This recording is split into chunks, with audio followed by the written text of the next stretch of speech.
又係我鐘同學 Amos 啊。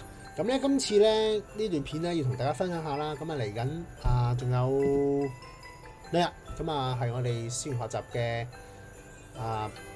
聖誕節單打比賽。咁啊今次咧會首次咧使用呢個港冰通嘅網上系統去進行呢個賽事。咁啊設計咗好耐喺個系統度啊。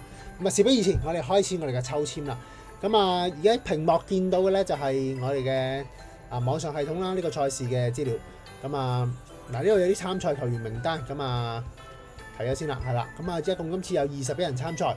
咁啊事不宜遲，我哋開始抽籤啦。咁啊要進入後台先。咁啊呢啲少少資料啦，仲有啲記錄，啲收籤未記錄啊，稍後搞。咁啊跟住我哋就抽籤啦啊。咁啊因為咧呢個屏幕呢個界面唔拉落去啦，因為咧有好多嘅個人資料，咁啊係睇咁多啫。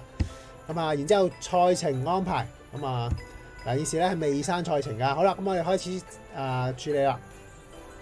咁咧我哋就好，我哋今次咧5人一組，係藍色呢度唔使睇佢住啦，因為咧有少少錯誤啦，我稍後再優化嘅。係啦，咁啊應該係5人一組嘅話咧，21人應該係分4組，咁啊3組係5人，一組係5個人咁樣嘅。6個人 sorry， 係啦。咁好啦，唔理佢啦。咁啊稍後再搞呢個，因為生出嚟係啱嘅結果，我試過。係啦，咁啊我哋抽籤，好撳掣。好，已經抽完籤啦。咁咧嗱，呢個就係最新嘅抽籤啦。咁啊俾大家望一望先。好，咁啊 C 組啦，係啦，同埋 D 組。好，咁啊呢個就係抽籤結果。咁咧我哋咧稍後咧會為大家送上長康嘅，因為我有本長康。係啦，咁啊我 set 好晒㗎啦。咁啊俾大家望一望埋先。咁啊一整理緊。好，整好啦。